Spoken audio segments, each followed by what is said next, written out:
जय जय रघुवीर समर्थ. जय जय रघुवीर समर्थ. जय जय रघुवीर समर्थ. उपस्थित सर्व श्रोतेजनांना चैतन्य आत्मा या चॅनलचा नमस्कार. आपणा सर्वांचे आजच्या ग्रंथ वाचनाच्या उपक्रमात हार्दिक स्वागत.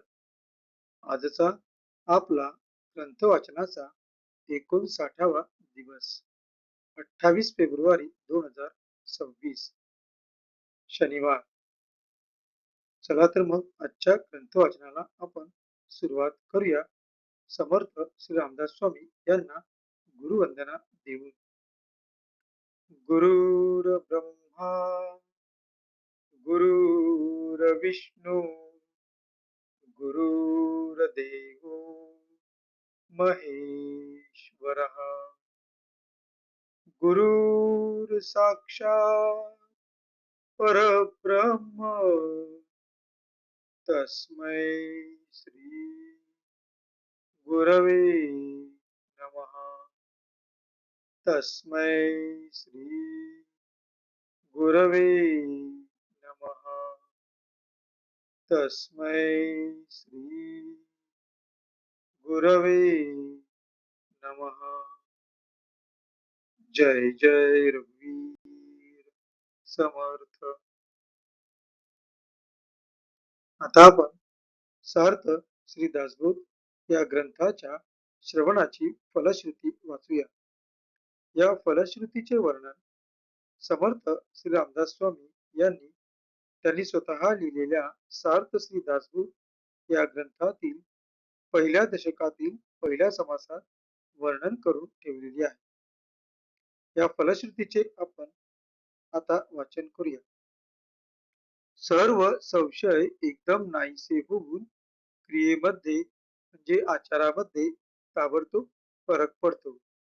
इथे समर्थ श्री रामदास स्वामी यांना आपणास सांगावयाचे आहे की जो व्यक्ती या सार्थ श्री दासबोध या ग्रंथाचे नित्य नियमाने वाचन किंवा श्रवण करील त्या व्यक्तीच्या आचारामध्ये म्हणजेच त्याच्या आचरणामध्ये वागणुकीमध्ये ताबडतोब फरक पडतो. सायुज्य मुक्तीचे रहस्य कळून येऊन तिच्या प्राप्तीचा सुलभ मार्ग सापडतो. दुसऱ्या बिकट साधनांचे कारण पडत नाही. अज्ञान दुःख व भ्रांती यांचा नाश होऊन तत्काळ ज्ञानाचा लाभ होतो अशी या ग्रंथाची फलश्रुती आहे. योग्यांचे परमभाग्य असे वैराग्य अंगामध्ये बांधते. विवेक व चातुर्य यथायोग्य प्राप्त होते.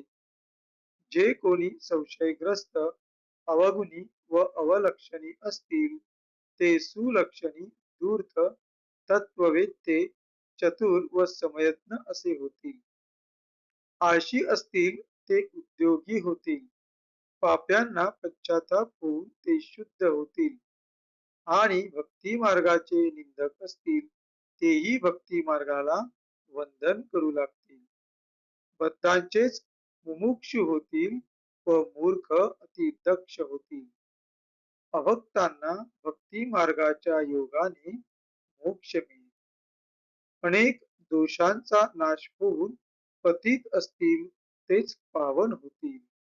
तात्पर्य हा ग्रंथ नुसता ऐकल्याने प्राण्याला उत्तम गती मिळेल.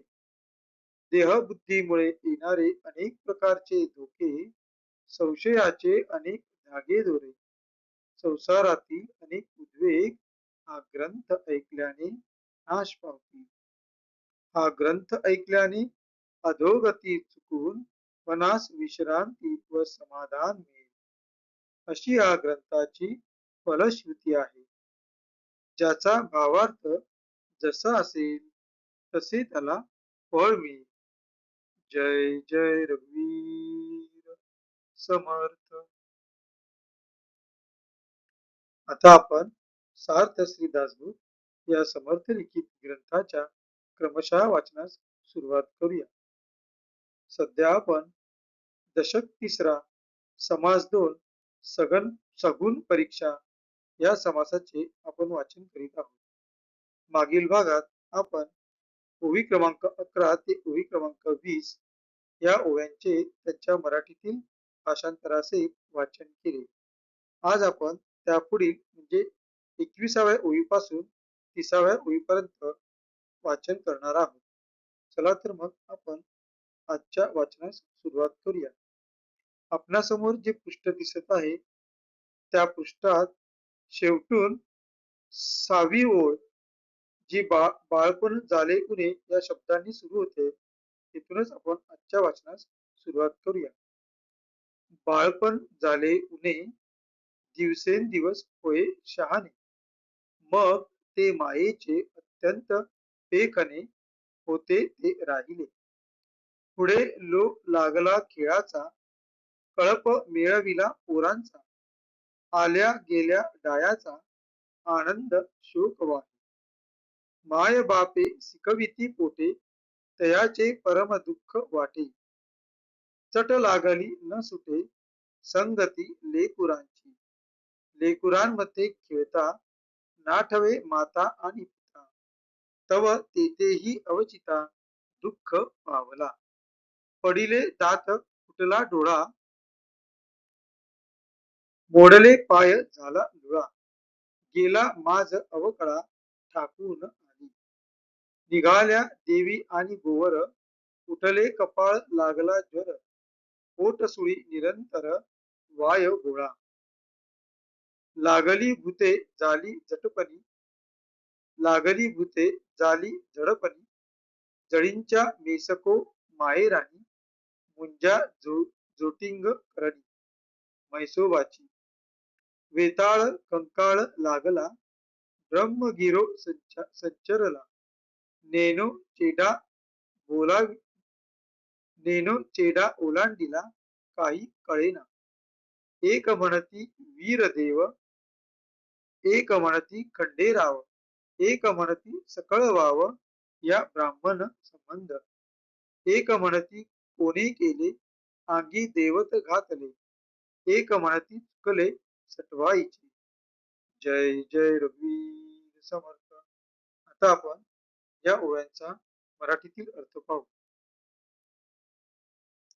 आपणासमोर जे पृष्ठ दिसत आहे त्या पृष्ठातील 21 या अंकापासून ज्या ओवीची सुरुवात तान्हेपण या शब्दाने होते तिथून आपण आजच्या मराठीतील वाचनास सुरुवात करू. तान्हेपण जसजसे कमी होत जाते तस तसे ते शहाणे होऊ लागते. मग आईचा अतिशय छंद होता तो कमी होतो. शहाणपणाची पहिली खूण आईची वाट पाहणे पेकणे संपते. पुढे खेळाचा नाद छंद लागतो.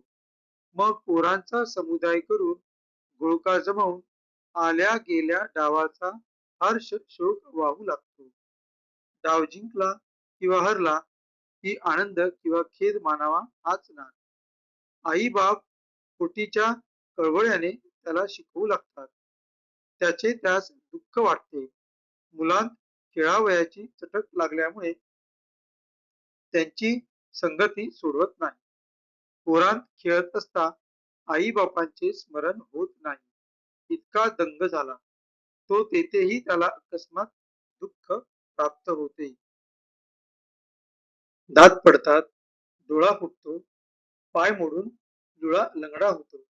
अंगातील मस्ती जिरून दुर्दशा प्राप्त होते. देवी गोवर निघते म्हणजे येते.